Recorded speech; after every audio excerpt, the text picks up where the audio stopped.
All right, so welcome to the Linn, Iowa Easier User Acceptance Testing Training.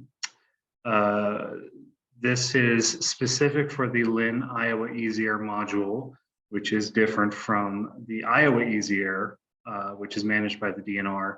And you'll see anytime that we are referring to both of them in the same breath, we have a tendency to refer to Linn and then also DNR.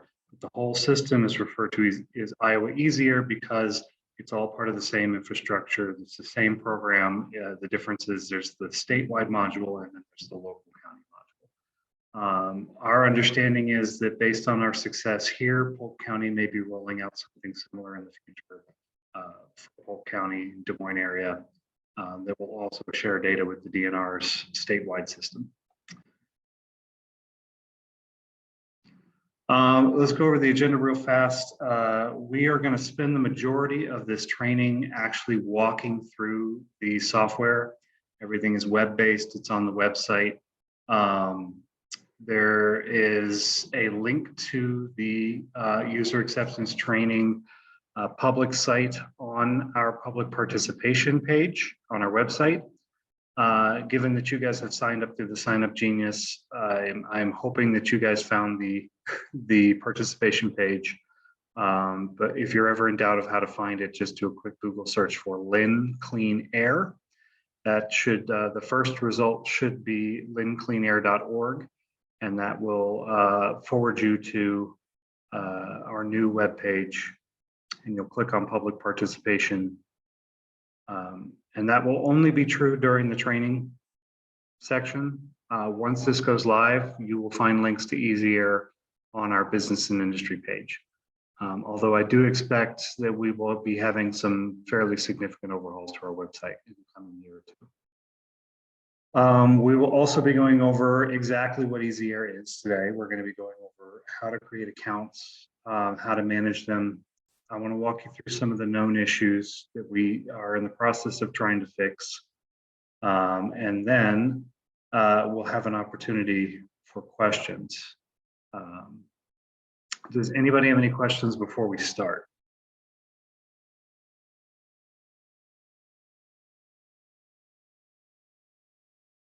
Okay, hearing none, I will keep going.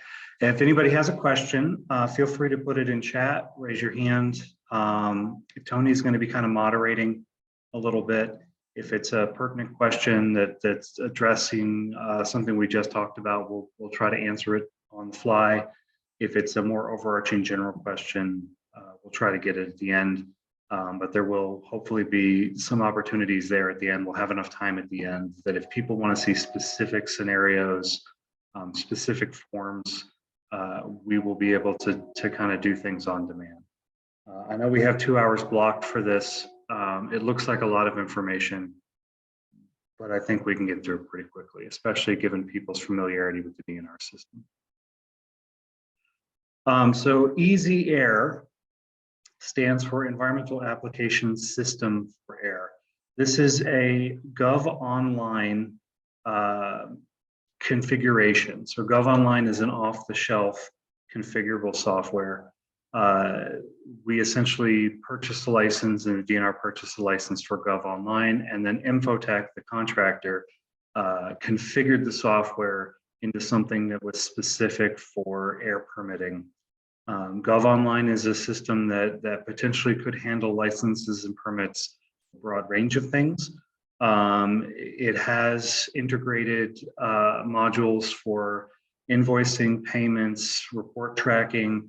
A lot of this stuff, Linn County is not rolling out on day one, and there's a reason for that.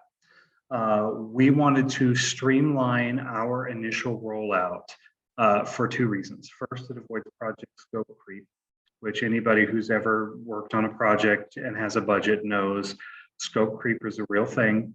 And it's always better to try to manage expectations up front. So we streamlined the project, decided on what we needed, which was an online portal for applications that shares data with the DNR system. And then we went from there.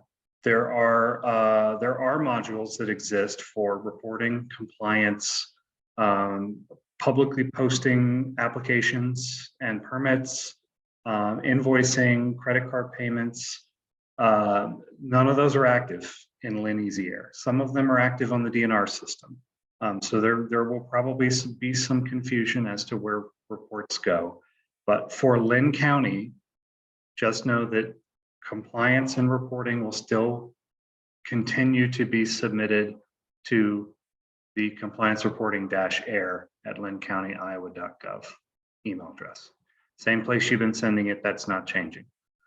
Invoices and payments are not changing. There's a high likelihood that that will not change at any time in the future because Linn County has not allowed any sort of online payment portal so far, and we don't see that changing anytime in the near future. Will it be like that forever? I don't know, but for now, expect payments to continue to go through the same system. You'll see here on the left side of the page that our general permits and our registrations don't cover everything.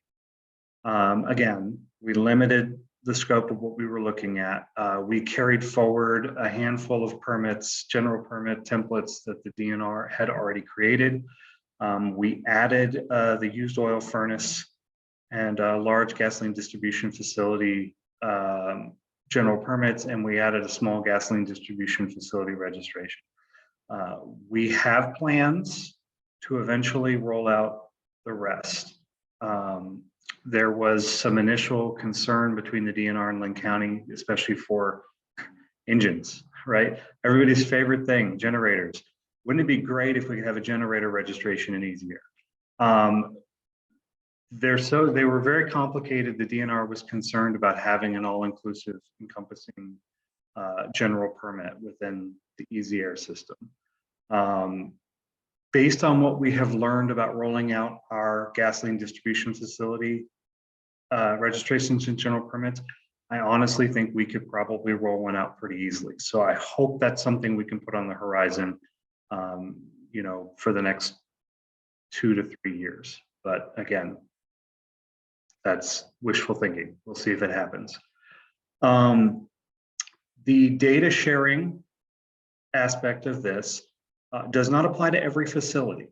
We have a list of facilities that we know for sure are going to be shared. Those are our Title V and PSD facilities.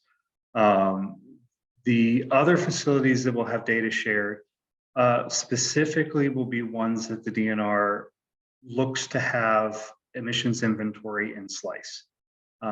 They've given us some criteria. We've taken that criteria and created words fail me, I apologize.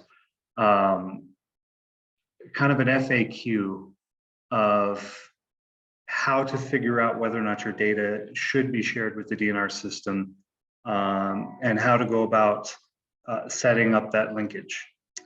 That's going to be published on our website. There will be specific facilities that are exempt regardless of what their potential is. Like, for example, facilities that only have emergency generators. The DNR is not interested in any of the permitting data from those facilities, at least not right now. There are a number of other ones that have been exempted, and that's all on a draft FAQ that we have. If anybody wants to see it, we can share it with you later. All right. Let's talk a little bit about accounts within Easy Air. There are 3 basic types of accounts, one of which is not available to you guys, but I did want to share what the agency user can do, if only so that you know how we can help you to prepare applications in cases of emergency or if something goes terribly wrong within the system. So the first level is the preparer or consultant account. These folks are effectively able to do everything except submit the final application, to certify and submit. There is an option when a responsible official attaches a preparer to a facility, they have the option of giving them the authority to submit on their behalf. We are going to ask you very politely to please not do that. We can talk about it if there are specific cases in where a facility needs to delegate authority. That's certainly something that's on the table, but for now, I think we want to try and keep responsible officials as the ones that sign off. So responsible officials then can do everything a preparer can do, but they can also submit an application. I guess let me back up a second. When I say that we ask you not to delegate authority, we mean don't permanently delegate authority. So we don't necessarily want you handing off full responsible official authority to a consultant, for example, in perpetuity. Nobody other than an agency user can create a new facility. So if you need to create a new facility in EasyAir, there's a one-page form you'll be able to download from our website. Obviously, we're in the test phase right now, so we're not creating any new facilities other than test facilities. You'll fill out the one-page form. It's effectively identical to the DNR's form for creating a new facility elsewhere in the state. And you'll submit it to us and we will create that facility on your behalf. The agency user is the only one that can associate a responsible official with a facility. Responsible official is required to connect a preparer or a consultant to a facility. Any questions about accounts, like what the accounts can do? And we'll go over creating an account here in just a few minutes.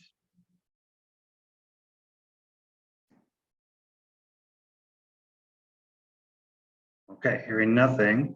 I shamelessly borrowed this from Infotech's presentation. Some of you may recognize it. I think a couple of you were on our original January user acceptance training that we did with some of the larger industry stakeholders. But this shows the relationships between a responsible official and a consultant. There can be multiple responsible officials associated with a facility, which this diagram does not necessarily do a great job of showing.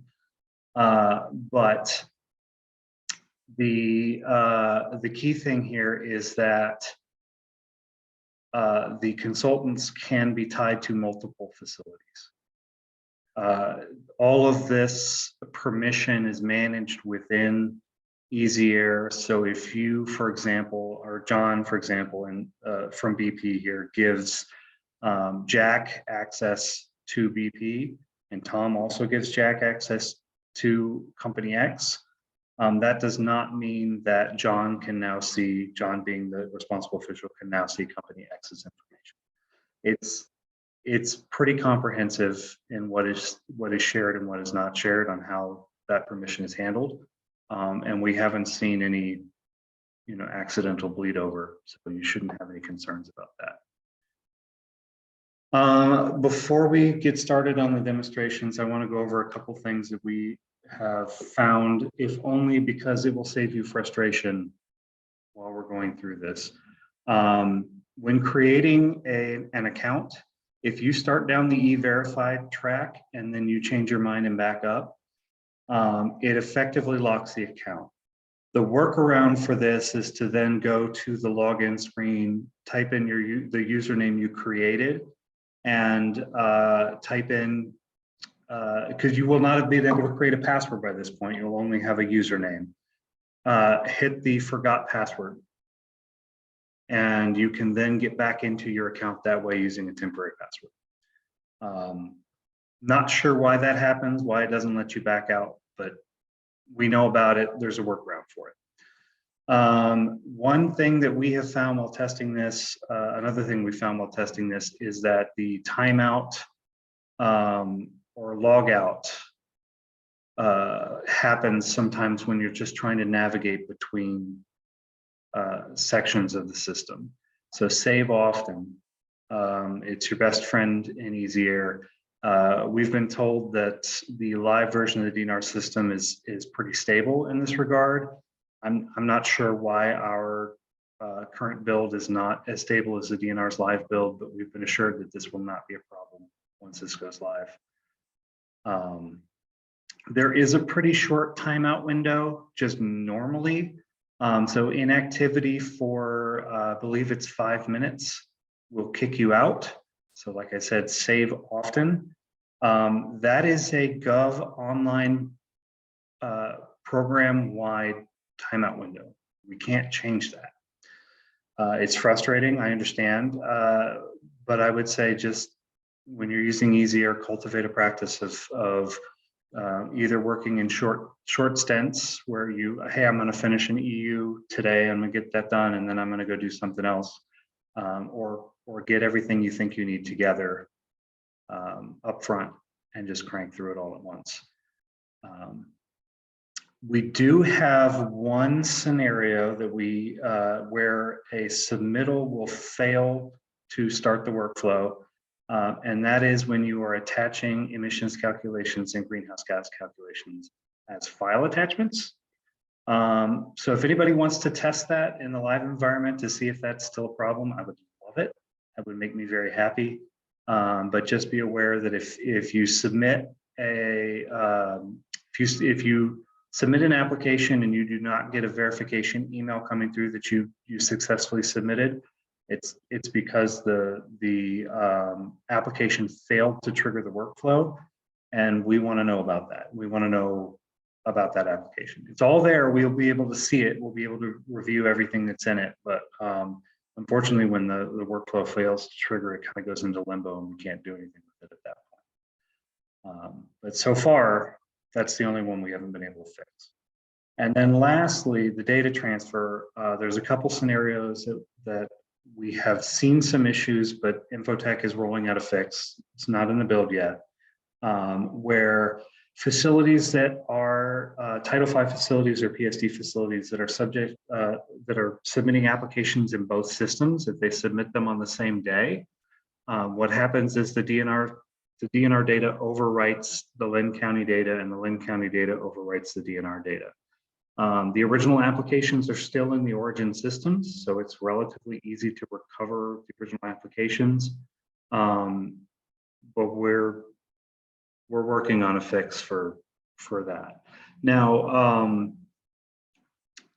we didn't really get a chance to talk about like what the data transfer actually does. So I guess let me finish talking about the other issue here, and then we'll talk about what the data transfer actually does and why these are actually relatively easy to avoid. The other issue we've had is if a single facility submits multiple applications within the Linn Iowa Easy Air system on one day. Right now, our data transfer is set up to occur every afternoon, I think at 12:30. We're doing that only during testing so that we have eyes on it. Once we go live, that'll probably be somewhere between 1 and 3 in the morning. Ideally, what we would want our users to see is that when you submit an application within the DNR system for, say, for example, a PSD permit, the application data would then filter to the Linn County system. And then the next day, within 24 hours, you can come into the Linn County system and apply for the local construction permit by just clicking a few times instead of re-entering all of that emission unit information. So the data that's shared is the emission unit information, it is the control equipment information, it's the emission point information. Calculations are not shared, greenhouse gas information is not shared, modeling determinations are not shared. It's what Infotech refers to as the emissions inventory data. And I know that's going to be confusing because when we talk about emissions inventory in Iowa, we're usually referring to actual calculations of emissions. The E and I in SLICE is emissions inventory. But whenever you see emissions inventory with respect to Easy Air, it will be specifically related to the infrastructure, so the equipment, not the emissions themselves. The reason why these are pretty easy to avoid, and why I'm hoping they will not really become an issue even after we've got the fix rolled out, is because I don't know why a facility would ever want to submit an application in both systems on the same day. I would think that you would want the latest data. So if you're submitting an application in the DNR system, you would want to wait for the data to be transferred to the Linn County system so that you don't have to do double data entry. If you are ever in a situation where you know, hey, we've got an emergency, we need a construction permit application submitted today, we're requesting a variance, but we need to get that application in, contact us, because we can manually run the data transfer. After you have an application in on one of the systems, let us know. Well, we can push the data transfer that day and get it going. Hopefully that won't become a regular occurrence, but it's something we can do. Regarding multiple applications, I don't know why any facility would ever submit multiple applications on the same day, and you'll see why once we get into the walkthrough. It's super easy to attach every single emission point, every single emission unit, every single piece of control equipment into a single application with an easier. So hopefully you would not need to submit multiple applications. All right, so any questions before we start walking through the actual system?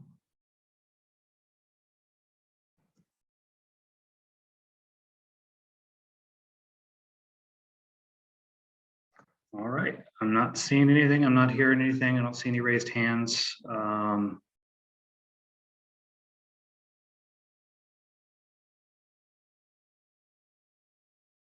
Okay, then let me get this switched over to our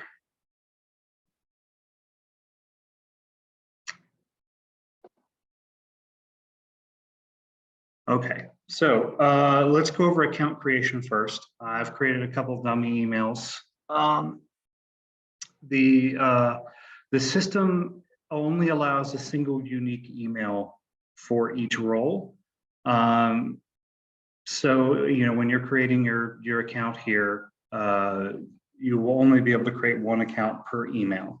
It has validation within. If you have multiple emails on multiple accounts, it doesn't like it, it won't allow it to happen. One thing you should know is during the test period, any account information you create, any facility information you enter, any applications you submit are all going to be wiped clean on day one of go live. That's all going to be a fresh migration of data from the DNR system and from our local air quality database. So creating a new account, you would click on the create new account button. And like I said, if you ever lock yourself out, you can always click here, or you can give us a call. We can manually push an account reset or password reset. So let's create a new account.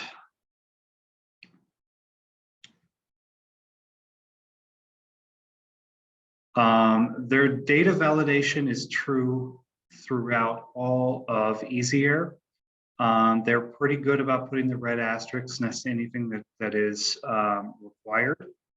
But I am going to, sorry, I'm going to create, I have so many user accounts now that I have tested that I have to create individual usernames now. You just type in all of your basic information.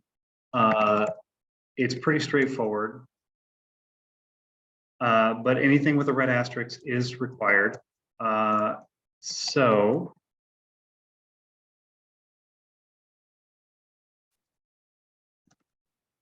and I hope I get the zip code right because I live in Coralville. The state defaults to Iowa. However, folks outside of the state of Iowa are allowed to create accounts in the system, whether they're preparers or responsible officials. It doesn't matter where you are in the country. But it does default to Iowa. You have the option of receiving text messages. And then I'm going to create this new, I created a Gmail account yesterday specifically for this purpose.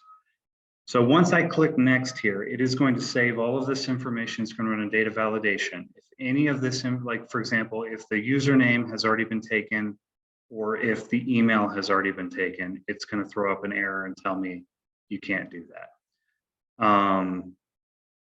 Once I'm here, I decide whether I want to be a responsible official or a preparer.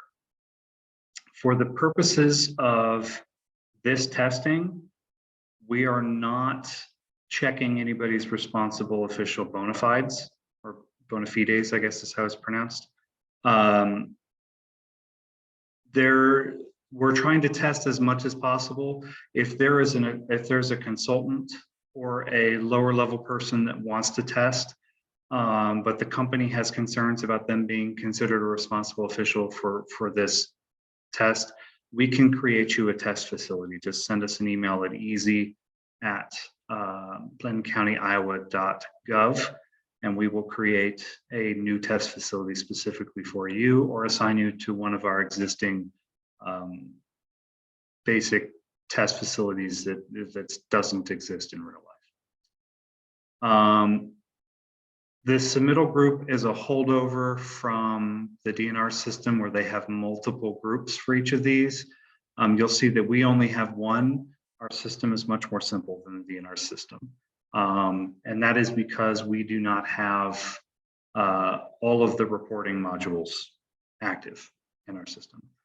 So for now, we're going to hit responsible official. We're going to tell it responsible official for construction. At this point, because it's a responsible official, it's going to ask us to associate a facility. Now, if you're a preparer and you hit prepare, you just hit next, and then you will choose whether or not you're going to submit an electronic signature agreement or the e-verify option. I'm not going to hit next and show you that right now because, like I said, it'll lock everything down if I go back. So we're going to go through responsible official because my guess is that's the majority of people and it's the more complicated one. So again, I have a test facility that I created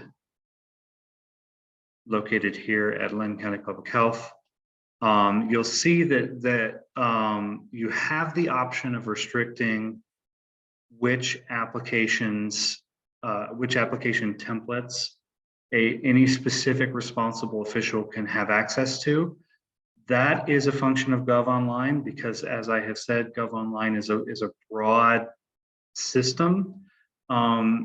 This functionality that if we ever decided to add, say, for example, stormwater permits to this system, you would have a different responsible official potentially. So having the ability to filter who has access to which kinds of applications is just baked into the GovOnline system. Since we've restricted it to air, our users will probably find it a little frustrating to have to choose, multiple times to access their same information. But like I said, it's because the program is so much more broad than what we're using it for right now. So once you hit save, you'll see everything kind of resets. You hit close at that point, and this will have populated. You can always remove one of these types of applications if you feel like you messed up. If you're responsible for more than one facility, or you have multiple subsidiaries that you're responsible for, you can continue to add facilities here. You will see that the status is pending, and that will remain pending until an agency user goes in and approves this connection. Now, if you are pending, you can still create applications. You just can't submit them yet. You would need to be approved before you can submit. Oh, well, I found a bug right there. Great.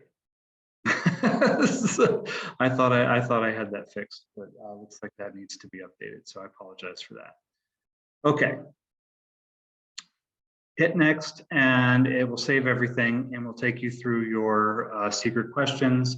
Again, for the testing purposes, you don't need to get too complicated here.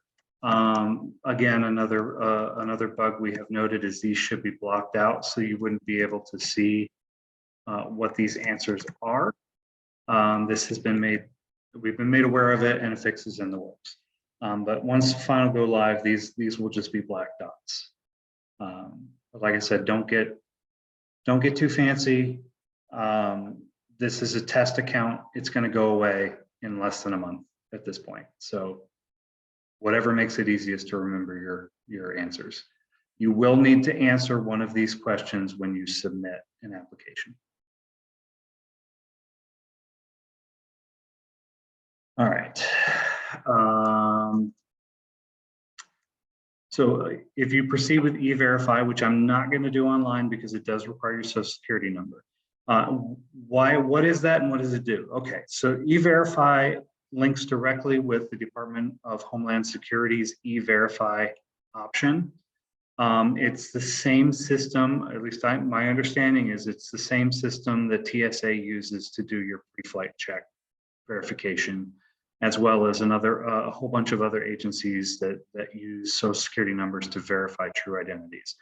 I'm not 100% sure that you need your social security number for it, but it does require very personal information that I'm honestly not willing to share on a recording.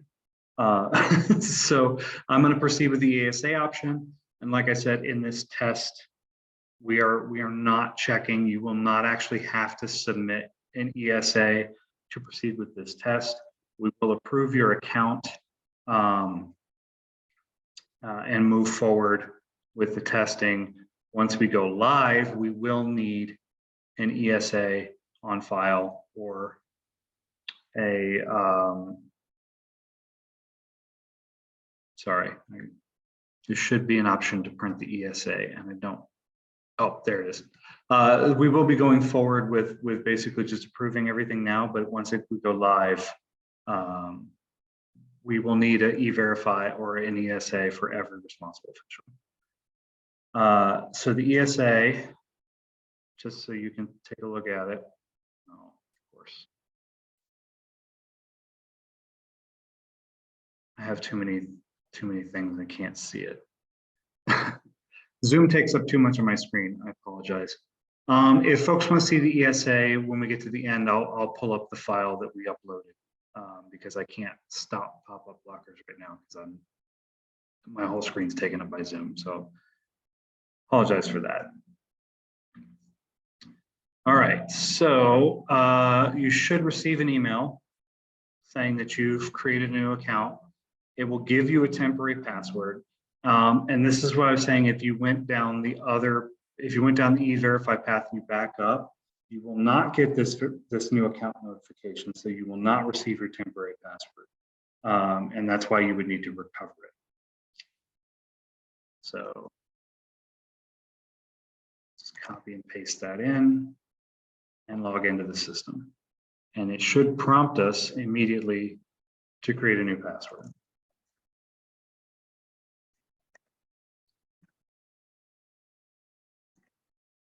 And then a new pen.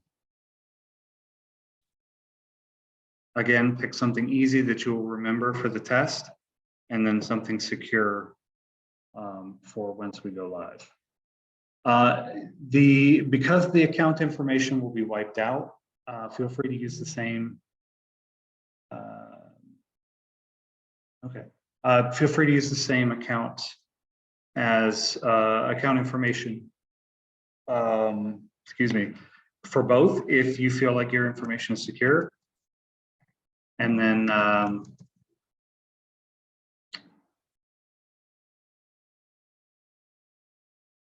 one other thing would be that the DNR and the Linn systems do not share account information. If you have a DNR account, you need to create a new account in the Linn system in order to access our version. That means you can use the same email for both, which is good. Okay. Any questions on account setup?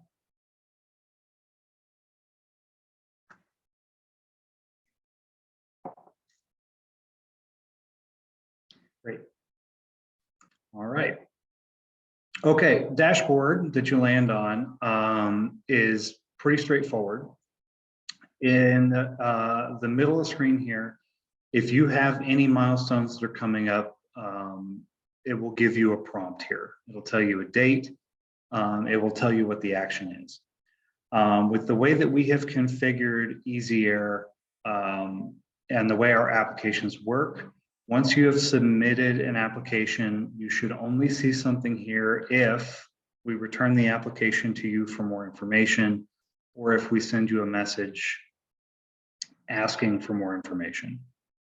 Permits and licenses, this should be populated with all of the existing ATIs, PTOs, general permits, registrations that are associated with your facility. You'll see that nothing's found right now. And there's a reason for that. It's because I haven't actually had my account tied to the test facility yet. The message center over here will tell you whether or not you've received any messages for us regarding submittals, which is super awkward to say out loud. You'll see zero payment. This will always say zero payment. The payment module is in this version of Easy Air. It's not active. You should not be able to accidentally wander into a payment screen. If you do, we want to know about it because that's an error and we want to stop that.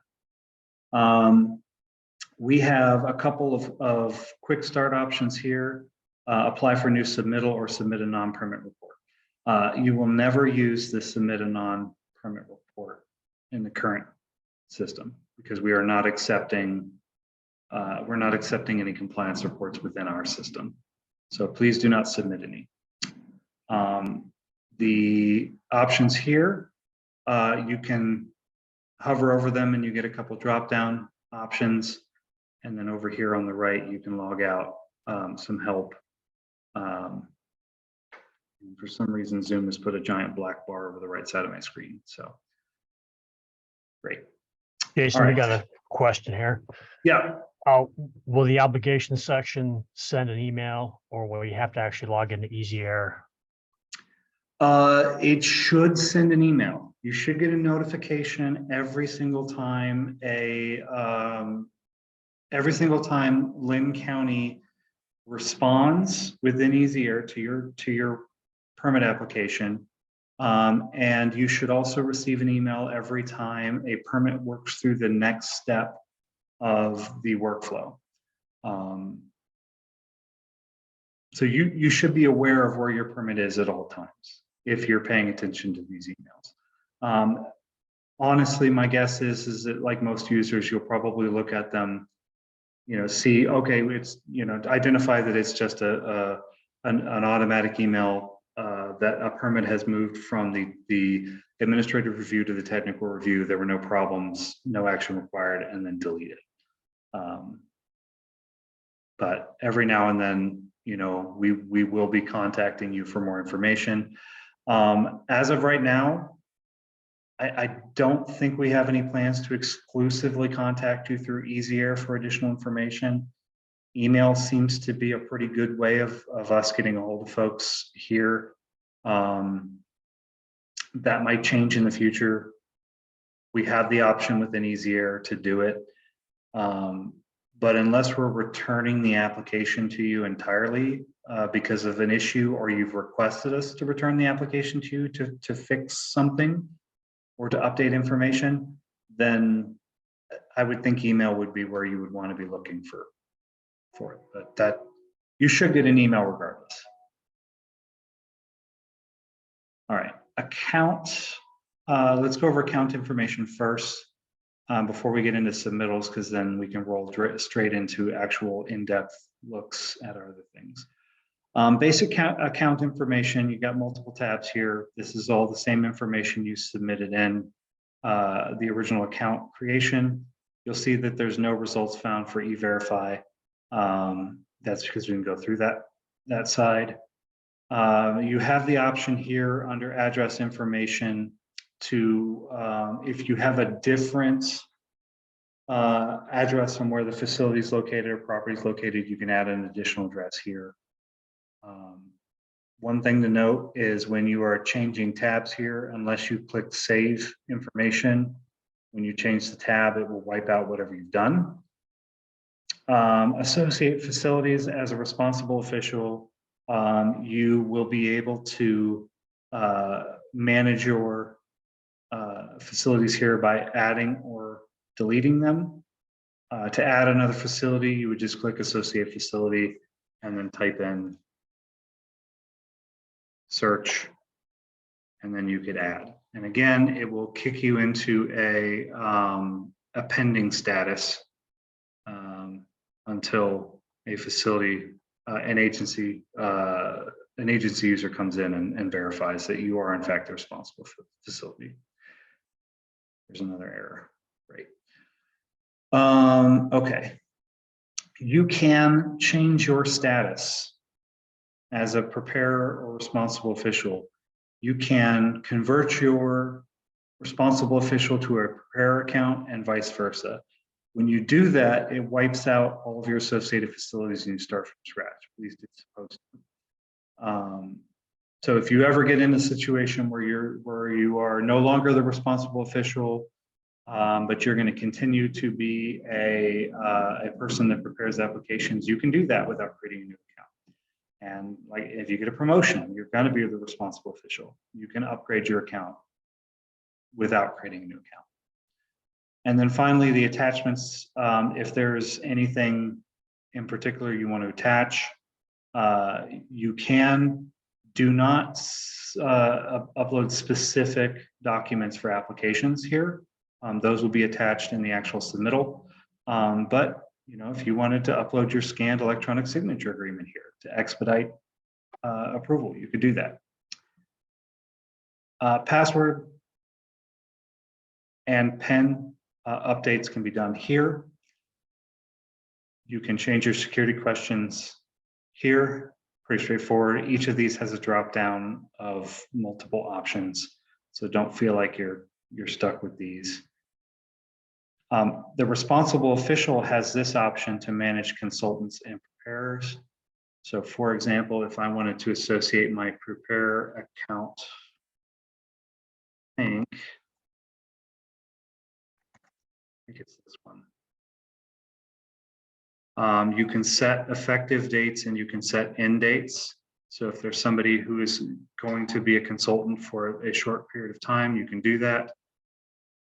Oh, there I am right there. So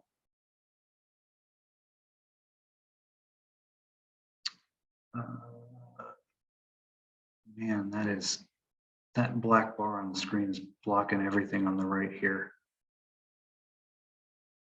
I'm sorry, that's really frustrating. I don't know why Zoom put a giant black bar over the right side of the screen. So anything from the X to the right, I can't see it. But there should be a button here somewhere to associate it. And then this would be, oh, here we go, add authorizations. And then we can tell them which they're allowed to prepare. So for example, I could say, you're only allowed to prepare ATIs. Oops, yeah. And here's where you would be able to select prepare and submit. So you could delegate authority to a consultant or to an employee at the facility to submit on your behalf if you're on vacation. But we would ask you to respect the rules for responsible official submittals and signatures, except in situations where it's just simply not possible. And you are delegating authority to somebody else for a temporary time period. So now you'll see that it's been associated, and then you can hit email notify, and that will send an email to the consultant that has now been associated saying you have this new authority for this submittal type at this new facility. All right, let's see. One thing I want to do here is, so I'm going to log in on the agency side and approve that connection just so I can submit.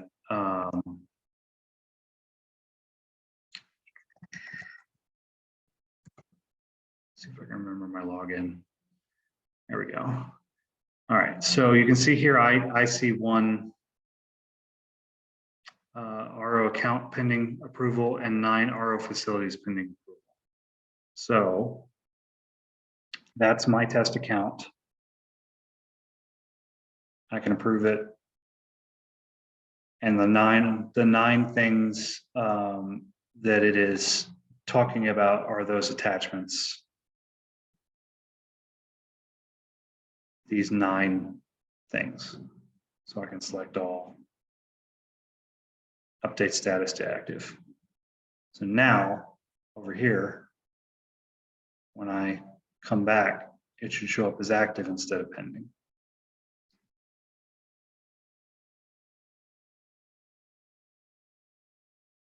So now I can submit here. There is, you see how it says there RO already exists for this facility and submittal type. You have the option as an RO to supplant the previous RO. So for example, if somebody leaves and does not manage their RO account and transition that before you take over, you can, with the agency's approval, come in and replace them as the existing RO. The system will allow multiple responsible officials. So I should still be allowed to submit these applications for this test facility under this responsible official. All right, submittals. Again, you have a whole drop down here. We'll go over all the options. This is the basic submittal screen. You can also reach this screen by clicking on the Start New Submittal on your dashboard right here.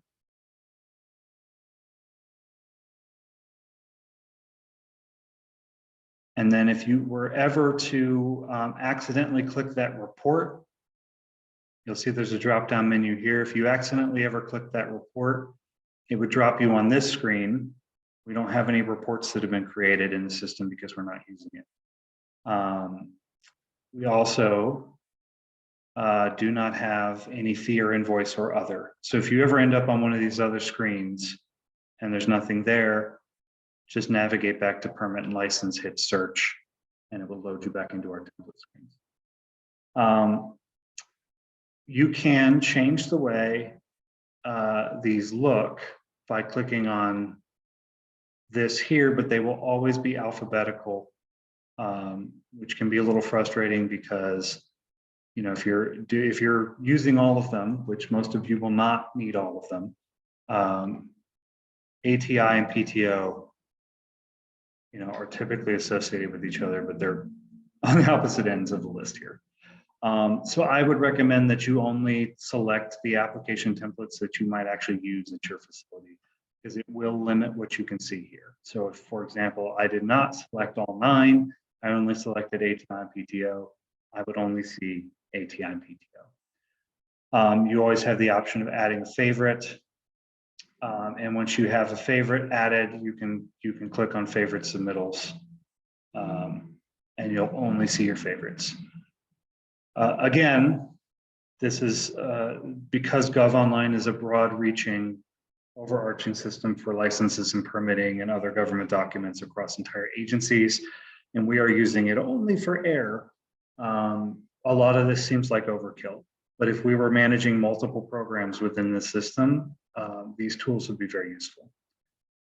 Edit pending submittals, I don't have any, but if you have, for example, a submittal that you have not yet submitted that is in the process of being created, you can always go here to find it. Track submissions, this would be anything that has already been submitted by this account.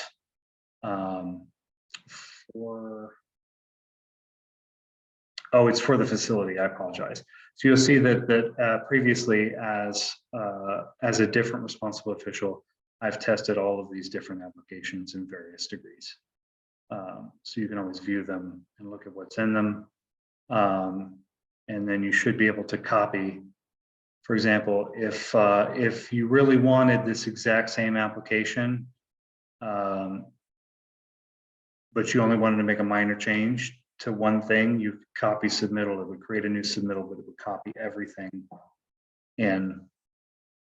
So contact information and all that, you would not need to submit or enter again. Permits, certifications, manage these. These are the active permits right now.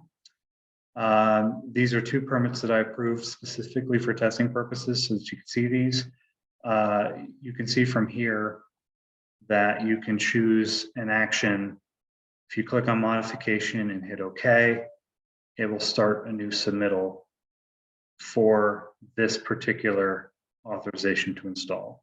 It will include all the information and it will pre-populate with that specific information.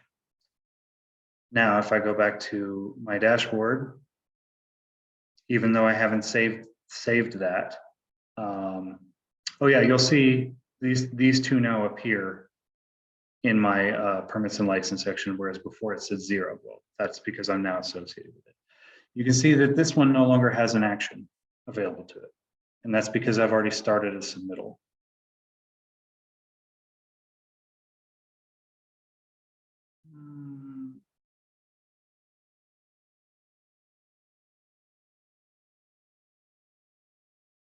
Okay, that may be a bug.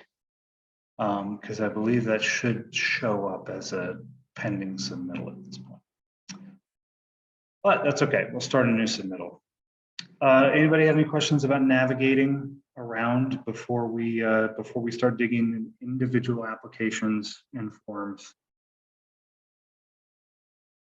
We're at about an hour. So actually, if we want, why don't we take a 5-minute break and come back at 10:05 Central, and then we'll start digging into the actual application process.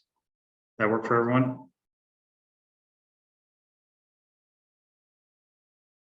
All right, not hearing any complaints, so I'll see you all back here at 10:05.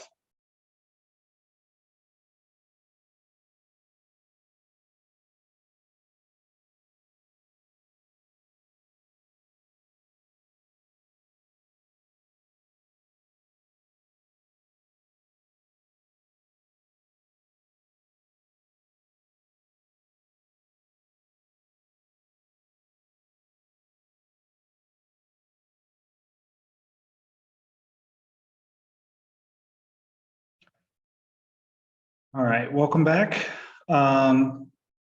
We are going to go over a few in-depth examples. Specifically, we're going to look at authorization to install and permit to operate. And then if we have time, we can walk through one of the general permits and then the registration. They're all the templates are pretty straightforward. The ATI is the most complicated one, and that's because we've mapped all of our permit forms, our permit application forms, to this system. So when you first click on the ATI, you'll see that it drops you into facility information page. You will have a number of headers here where you'll be entering information, selecting what types of permits you want, and then you'll have a navigation here on the left-hand side. Navigating between these pages can be done at any time without filling in the required information. However, if you navigate using the wizard panel, you will make sure you want to make liberal use of the save button.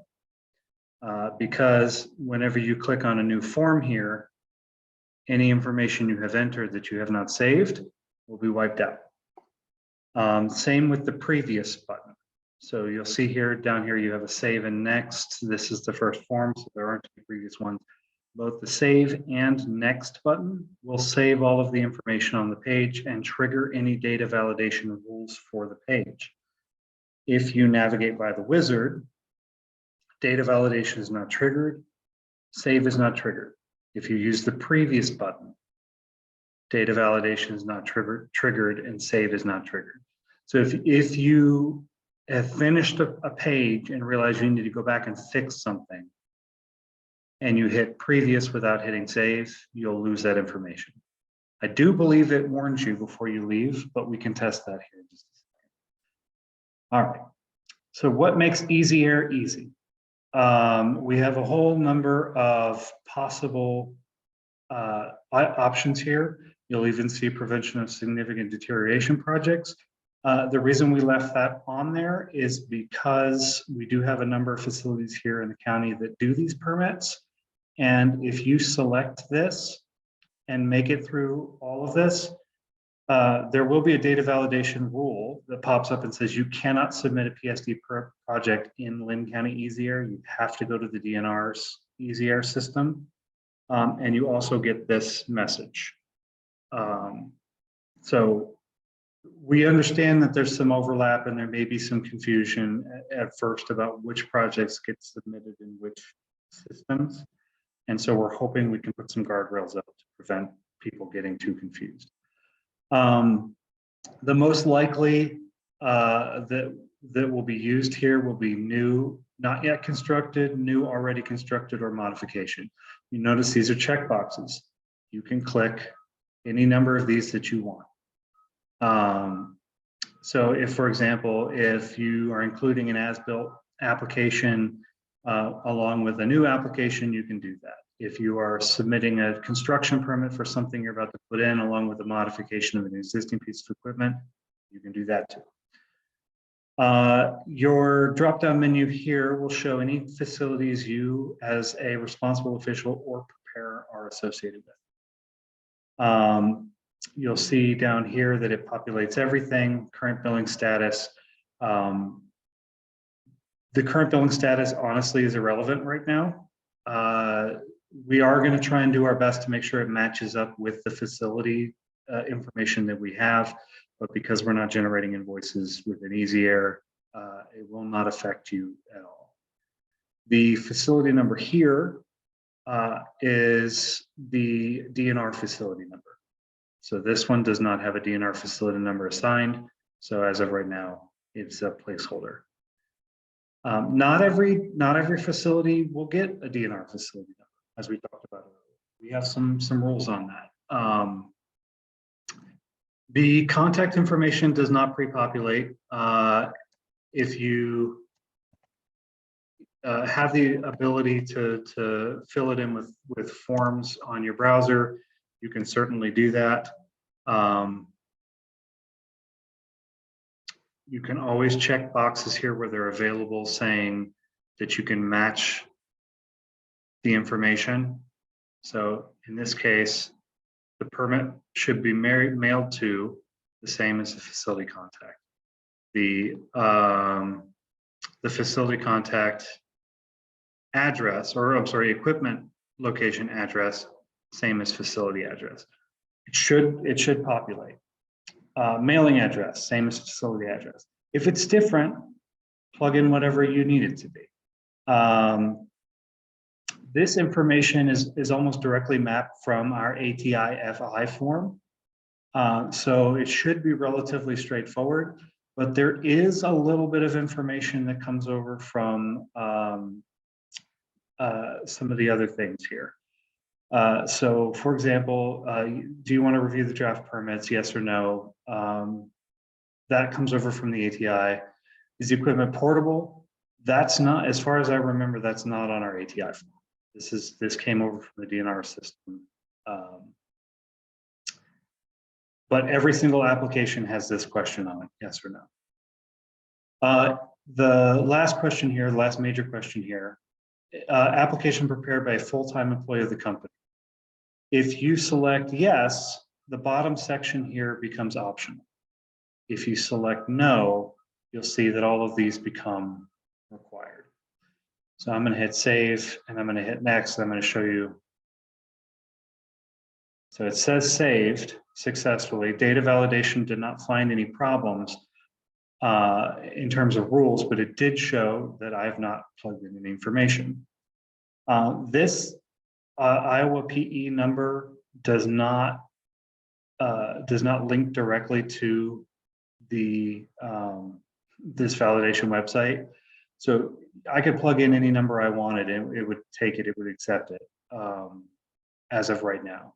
So just be aware that, you know, you need to, if you are punching in a PE number, You can search for it on this website for the person who actually did it. They also have to submit a signature document along with it. That just signing this section or you signing it on their behalf and putting their information here is not enough. If you select the answer that it is full-time, then save's just fine. No data validation rules. All right. The cover page comes directly from our Form CP. You always have the option of attaching documents at the end. You see this is required. If you select upload, once you get to the attachment section of this form, there will be certain attachments that go from being optional to being required in order to submit. So if you select upload for any of these options, the wizard will require you to submit those attachments along with the application. You also have the option of typing in your answers. Obviously for a test, I'm not going to spend a whole lot of time plugging in accurate information. We don't expect you to be submitting applications that are 100% accurate right now because we respect your time. So if you just want to test things out and see how they work, feel free to put in whatever you want on any of these answers. At the bottom here, we have your SIC and NAICS codes. If you have any secondary activities, you can do those. Any facilities within 5 miles, you can add those. And then yes or no for NSPS or NESHAPs. If you answer yes, you get an option to say which ones. If you answer no, the option goes away. So again, in the sake of moving through quickly,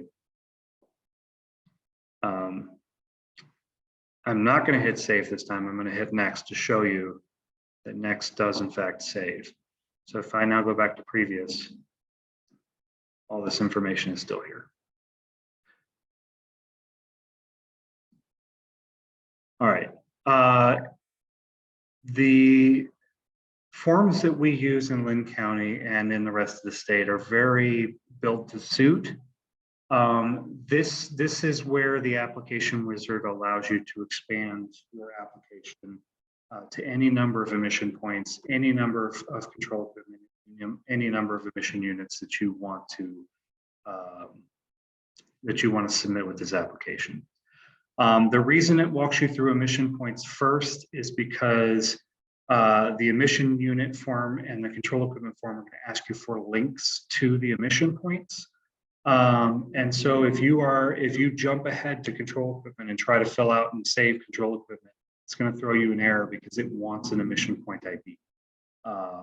So you should always start with the emission point first before control equipment or emission unit.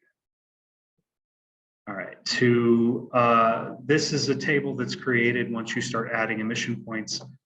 You can always select items here, batch delete.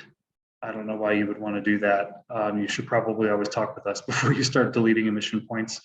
In fact, I would say it probably in your best interest to ask us to make an emission point inactive instead of deleting it.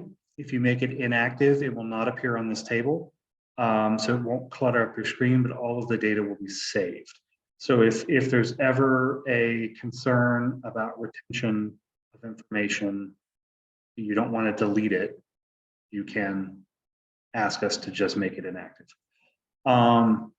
You'll see here I have a couple of emission points that I have added in, and then there's a checkbox here for include in submittal. If I wanted to modify an existing emission point, I would click on view or edit. And let's say I wanted to fix my diameter to 7 inches. I could come in and hit save, and it would now say 7 inches. It would not automatically select this to be included in the submittal, however. So I need to check that box. If I add a new emission point, and these emission point IDs are alphanumeric, so you can put in whatever you want, and it should accept it.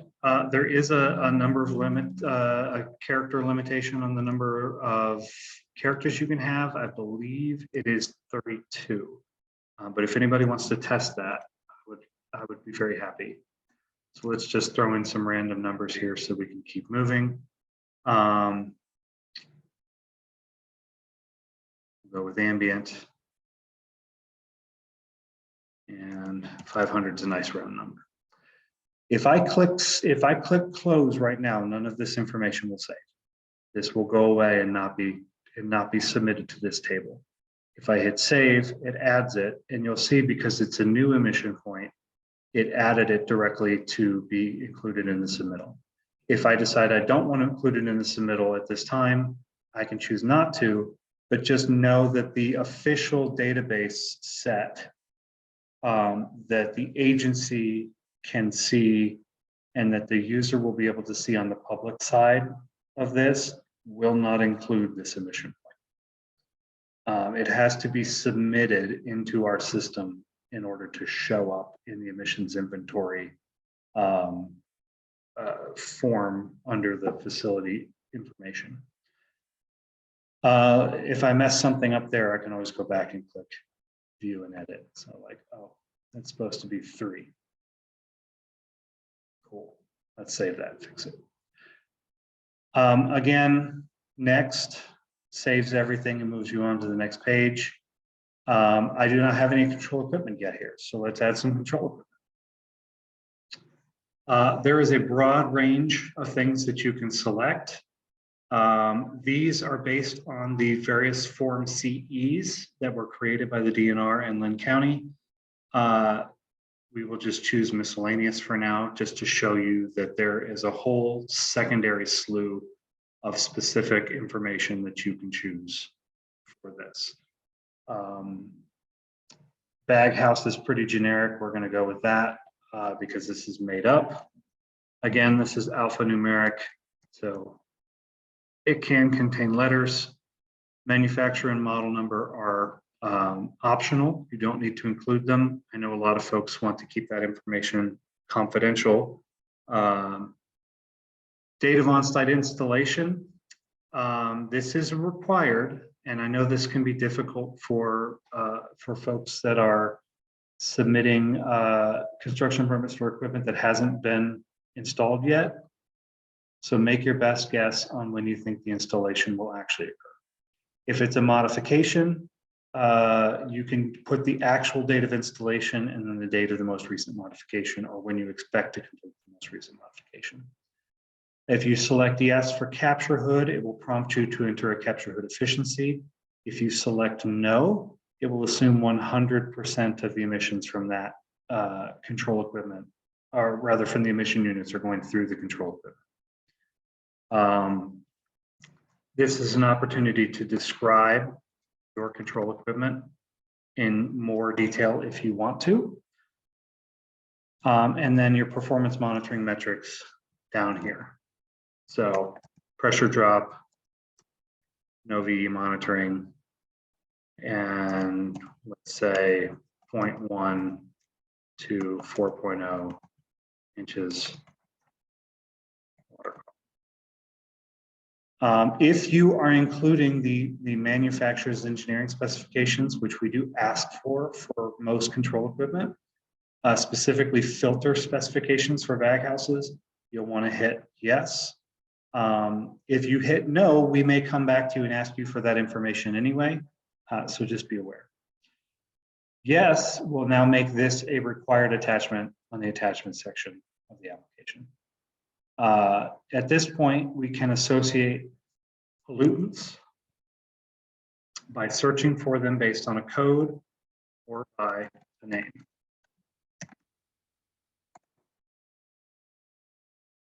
Doesn't like, it only takes specific. So for example, let's see if it likes Boolean search terms. Nope, doesn't like Boolean search terms. You can search for everything if you want to. You'll see that the DNR has provided us with a pretty extensive list of potential pollutants, including all of the HAPs, 233 total. So criteria pollutants plus HAPs, plus a few other things in there. It's alphabetical, so you can search for what you want. But we know this is a bag house, so we're going to choose PM. You can select all of the pollutants that you want, add your control efficiency. Again, if you hit close, it will not add it. You want to hit save. And now you'll see that it's been added to this table. You can continue to associate additional control pollutants if you want to. You can also edit the individual ones here if you want to, or delete individual ones. Lastly, you need to associate an emission point. In this case, we're going to associate our new piece here. Again, close will not save any of this information. You want to hit save. New control equipment will be automatically included in the submittal. If I have multiple pieces of control equipment that are identical, I can check the box here and hit copy. You'll see it prompts to say should only be used for units with identical installation dates. You can hit OK, and I can give it a new name.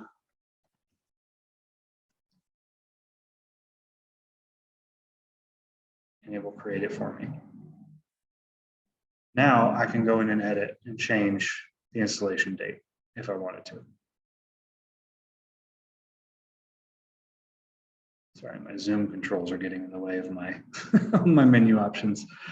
I'm not going to include this one in the submittal. You can also come through if you have multiple similar equipment that controls similar information. And let's say, for example, you run a stack test, speciation on VOCs, and you determine you have acid-aldehyde emissions and you want to update that. You can come in here, select the options, hit batch update pollutants. Used for units with identical pollutants, and will replace all existing pollutants with the new ones. So just be aware that if you do that, you will wipe out what's already there, but it could be useful for you to just, if you have 40 pieces of equipment that are all doing the same thing and you find out you have a new pollutant you didn't know about, it could be useful. All right, again, next saves what we've done and moves on to the emission units. Emission units here were entered before so that we could have some data to work with. You can always edit them using the same buttons or delete them. Again, I would argue you should probably make them inactive unless it was completely in error and that equipment was never installed. Emission units, these are going to mirror our EU forms. What did we have? We built something that uses a bag house, so let's at least make it make sense. Let's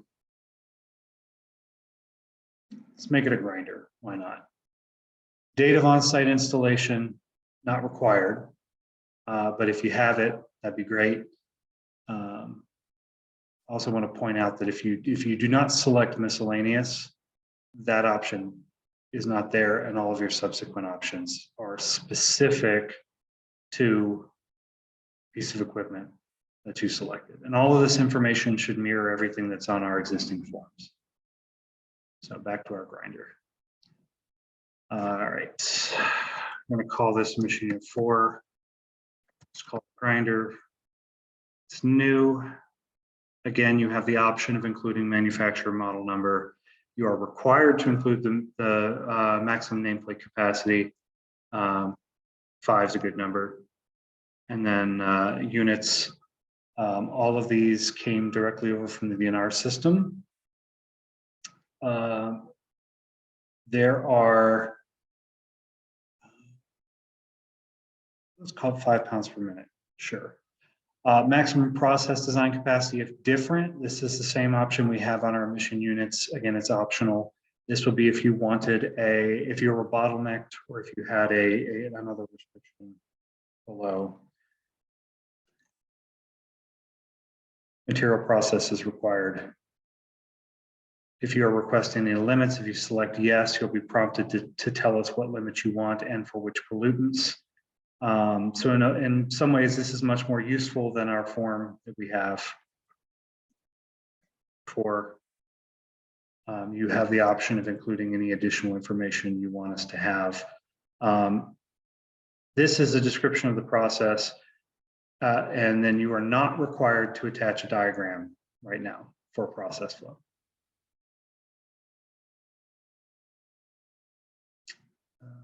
Let's attach CE3.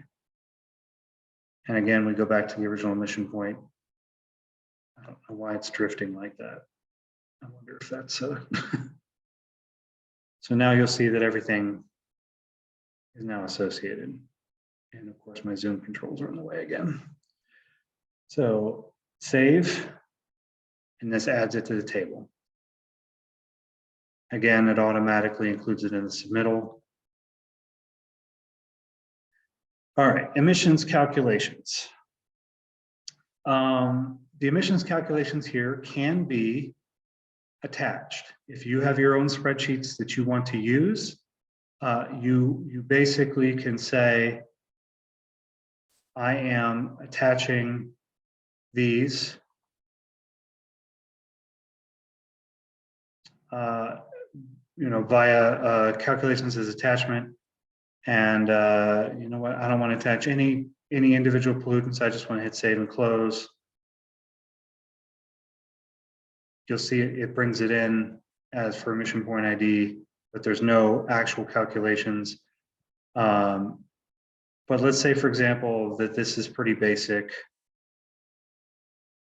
I just want to add one thing. I'm not going to add all of the PM because time, but you can add all of the pollutants that you want. It's the same prompting system as before. This does not automatically calculate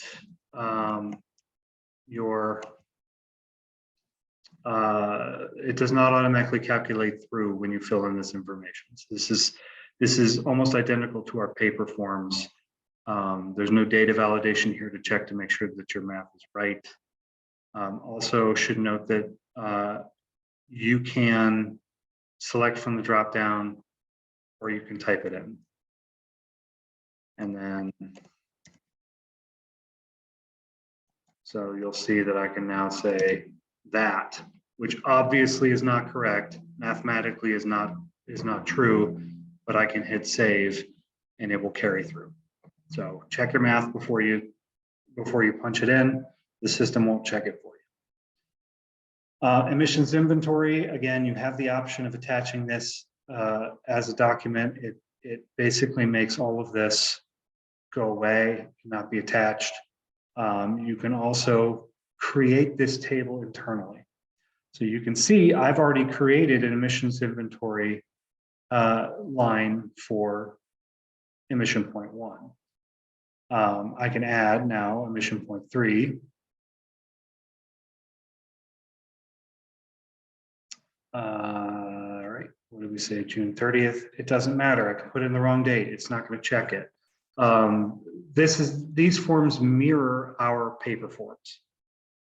You will need a permit number to submit things this way. And if you don't plug in a permit number and you hit save, oh, interesting. I wonder if they fix that. That threw an error for me before, which is why that was 99999. Let's see if that fixed it. Yeah, okay. Let's see what happens. Nope, it won't let me go forward without the permit. All right. And then you can also plug in an alphanumeric and it will let you go through. You'll see that it does do the math here. You also have the option of adding your fugitive emissions here, as well as any exempt or grandfathered. This is mostly going to be important for the Title V and PSD facilities. That is because they're required to include these emissions in their evaluation of whether they're over the 100-ton threshold. The last things here, we have greenhouse gas. You can attach it. You can also check the box that says no greenhouse gas are emitted from any of the emissions on this project. So if you fill this in, it is effectively the same as the other forms. You add a record, you choose the information, you fill it in. It will do the math in the columns vertically, and then it will sum the total project emissions here at the bottom.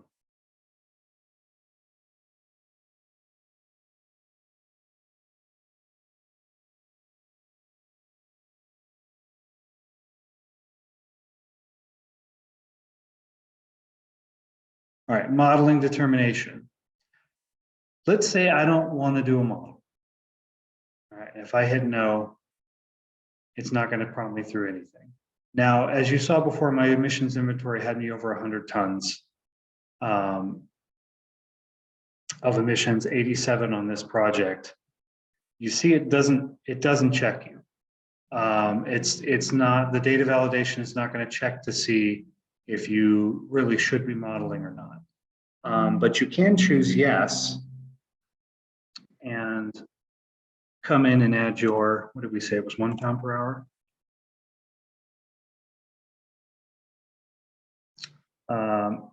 And we're not decreasing anything. So then we can hit calculate and we'll add the 1 pound per hour. You'll see that modeling is not required here. That's because it's not checking, it's not internally checking against the numbers within its own application. And there's reasons for that. It's difficult to program for sure. And also it puts a lot of trust in the user to know what they're doing. So yes, it's an online system. It's automated in a lot of ways, but it still requires the same amount of forethought and expertise that preparing an application is also required. You'll see here that because we checked the box for emissions inventory for emission point 1, that is a requirement. Manufacturer's data required, emissions calculations required. Everything else is optional. For the purposes of the testing phase, you can hit mail and then never submit them via mail if you want to. Otherwise, if you have some PDF files, you can create yourself a dummy PDF file using like lorem ipsum or some other placeholder and attach the files to see if anything goes wrong. That would be useful. As I've said, we discovered an error where you, if you attach the greenhouse gas and the emissions inventory data as attachments, it does not allow us to go through with the application. Final validation, we're not seeing any errors. At this point, if you were to go back and change something, let's say, for example, I wanted to come back here and change this to upload. And now I jump to submission. Oops, I didn't save it, so it's not going to keep it. Hold on, let me go back here and yeah, see it reverted back to type in. So if I hit upload and then I hit save and then come back here to submission, it's going to throw up an error and say before submitting, you have to validate. So let's go to validation. You'll see it ran the validation and saw that that has changed. That is now a requirement that needs to be attached.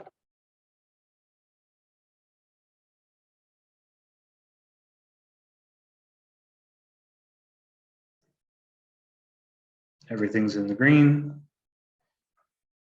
Certification language matches the same certification language on our ATI FI form. You're going to be answering your question, which, as was pointed out to us before, that this is a bug, this should be obscured, and your PIN number. So double factor authentication here for submitting. And when you're done and you're happy with it, you hit submit.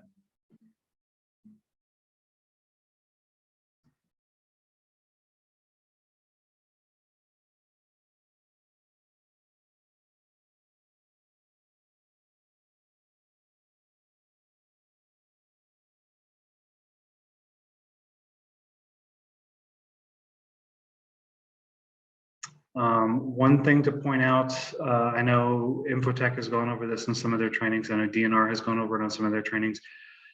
If you ever are worried whether or not Easy Air is processing or doing something, always check to see if it's loading. If it's loading, don't click again. That can mess it up.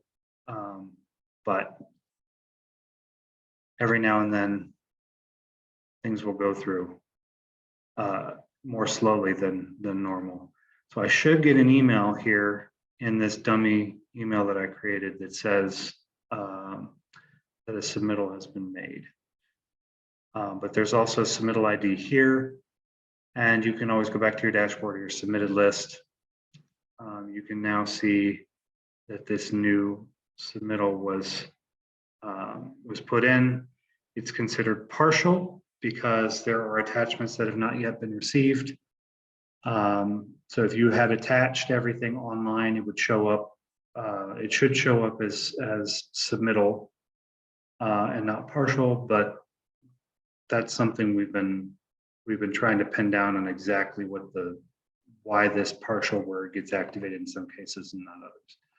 All right, looks like I got some new emails here.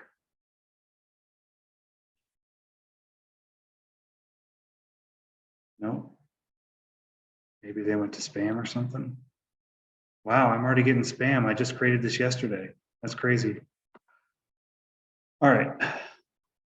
You should receive an email from the system. And then also one other thing to check is check to see that a task has been assigned. If a task has not been assigned and it just says task and there's a blank, that means the application has been hung up in limbo. That means that there is something going on that broke the workflow and that application cannot be processed. Email us, call us, let us know. We have the ability to submit on your behalf with your approval. So we can copy your submittal and resubmit it on your behalf to hopefully fix any errors that you have. All right, we have 20 minutes left. I did want to show you the PTO, but I may forego some of this other stuff. I'm sorry, I spent a little bit longer on the ATI than I had originally intended. But I did want to show you how the PTO works. You get the same prompt here for introduction. If it is new, meaning like you just finished constructing it under the ATI, you should select new, not yet constructed. It's a little counterintuitive, but if you select already instructed, we're going to assume that's an as-built. If you went through the proper permitting process, you don't necessarily want that. Again, information. Let's see if it'll. There we go.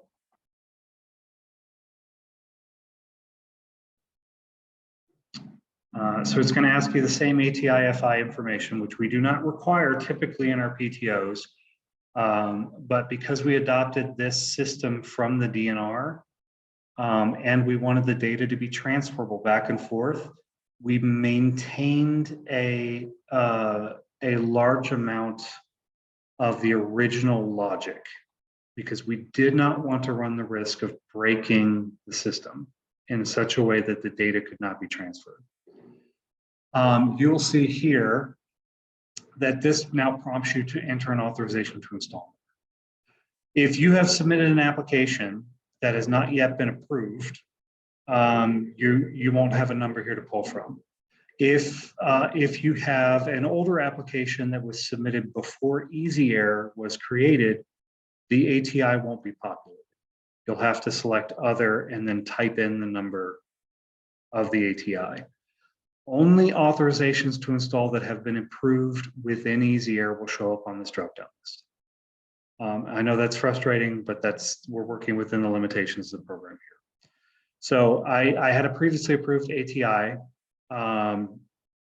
pick that from the drop-down list. This is going to be a standard permit to operate, right? I'm not making any changes. It's the exact equipment that I said that I was going to install. So once I've picked that ATI, I'm going to hit reset table. It's going to give you a warning.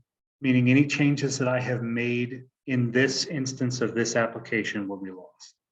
I haven't added anything, so I'm okay with that. It now pulls that application data from the ATI number and pre-populates the information for the application. Same thing here with the mission unit. I'm going to hit reset table. It's going to pull the emission unit information from that ATI. I can hit next. I have an opportunity to enter any compliance testing information that I had. It's going to run through basic attachments here and basic validation. And then I can submit the same way as before. So certifying, answering the question, and number. If you do not have an ATI that was submitted within EasyAir, you will have to manually select the emission units on the EU list and the emission point on the EP list for the PTOs. You can include more than one PTO in a PTO application. But if you are using that drop-down list to select the ATI, it will only pre-populate the one ATI that you've selected. Right now, we don't have a mechanism for selecting multiple ATIs. That might be an improvement we can make in the future. But again, we were focused on streamlining the scope of work and making sure that everything works. If you do have multiple ATIs, you can pick one of them from the list, pre-populate the table, and then check the boxes for the others and hit save. So you can submit as many PTOs for emission points as you need to on one application. All right, I see, okay, Wendy jumped off. Do we have any questions? I covered a lot of stuff. I'm gonna save the rest of the time for questions and not get into the registrations right now or the general permits. But I can kind of demo them in the background while I'm fielding questions.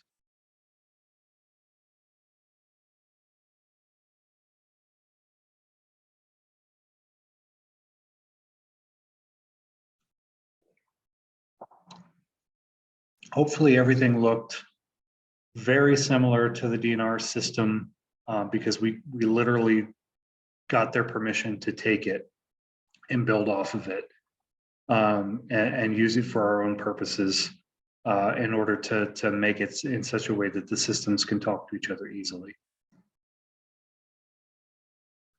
Your general permits are basically just going to have checkboxes.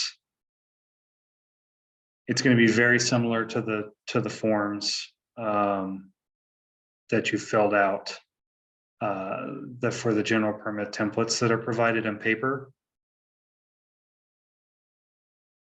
So like you're going to be selecting options. It's going to give you contextual results on how to fill it out. So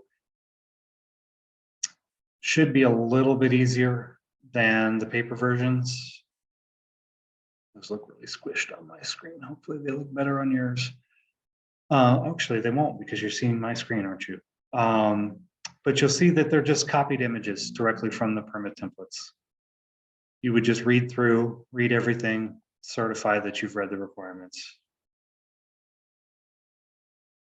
So the general permits are very, very straightforward. They look or should look and behave functionally identical to the paper forms.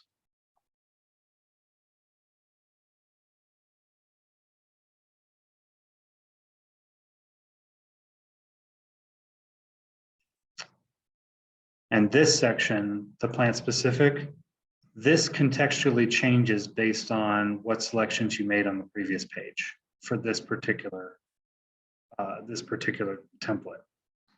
The same is true with the registration. Anything that has multiple options where the requirements are different, we have it built so that what you read is what is applicable or should be what is applicable to that particular facility that you have disclosed.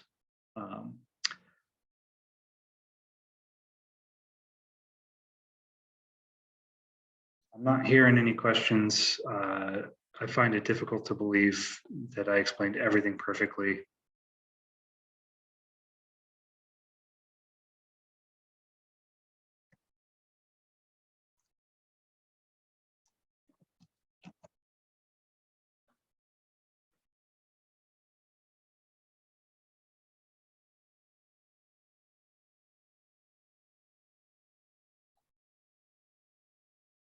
And again, you can add greenhouse gases the same as you would on the ATI.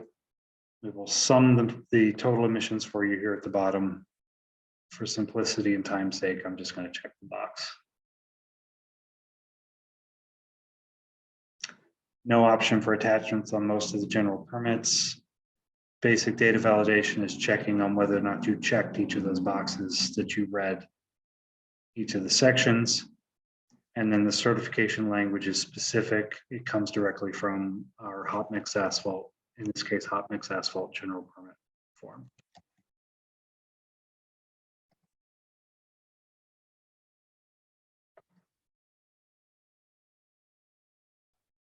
All right.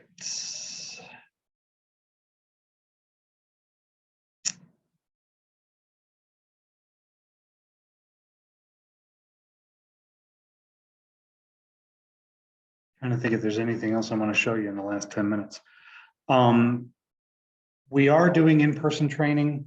If anybody wants to get their hands on it directly with somebody here next to you, helping you through it if you're running into problems, I am also available to walk you through applications on the phone. We're hopefully going to be scheduling more trainings once this goes live and we start to roll this out to everybody in the county. This is not going to be a requirement in Linn County for applications submitted for local construction permits, at least not for, I would say, the next 2 years for sure. We've made no plans to make it a requirement. I know the DNR is requiring all of their applications to go through their Easy Air system. We're not there. If you submit an application to us on paper, that is for a facility that the DNR wants information on, we will be submitting an application in Easy Air on your behalf. And that is so the data will transfer to the DNR system when the next data transfer happens. The DNR is using that information to help identify facilities that could be subject to the SLICE emissions inventory reporting every 3 years. They're also, they think it's beneficial for the synthetic minor facilities, the ones that are, 80% of the major threshold or, or more, especially. And then those, actually, you know what, I'll just pull up the,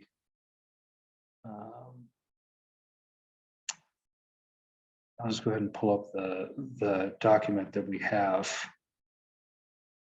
the draft document on which facilities need DNR numbers or not. So this is draft. Let me see. It shouldn't be shared right now, but let me see if I can share it. Here we go.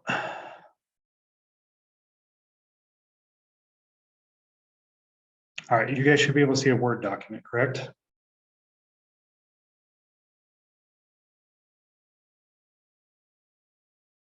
Yep, I'm seeing a thumbs up. Great.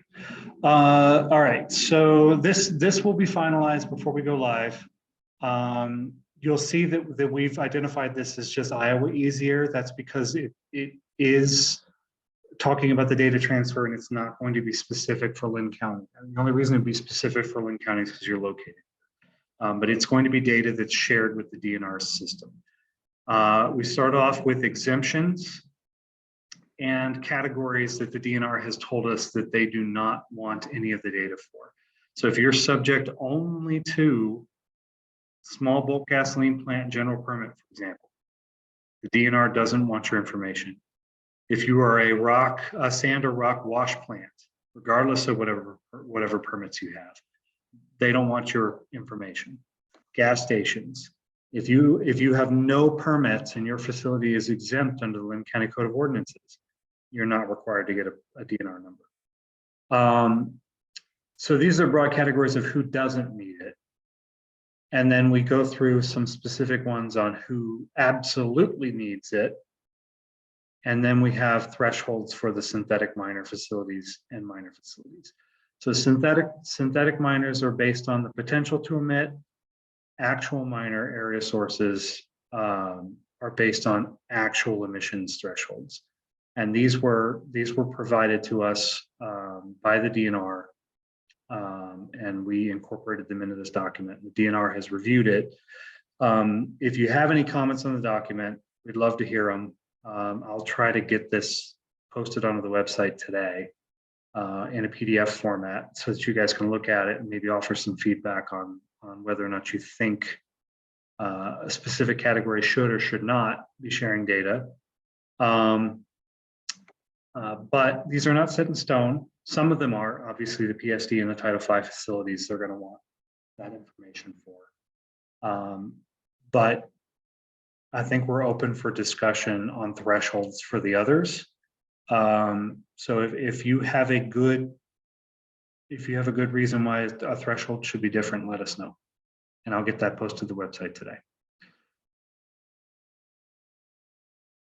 All right, 5 minutes for any final questions, or we can wrap it up.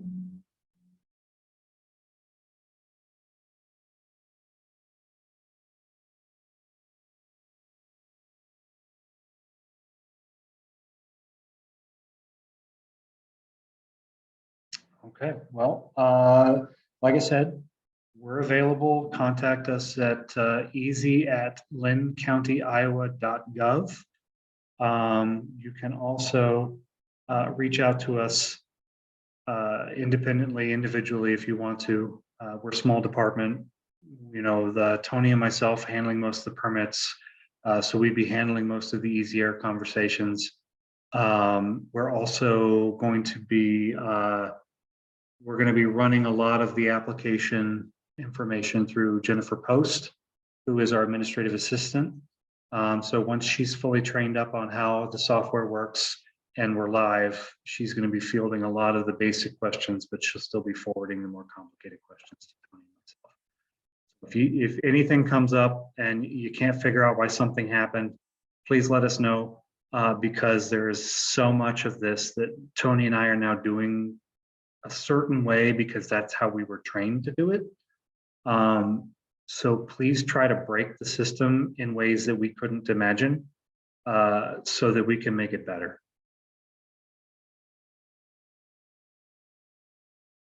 All right.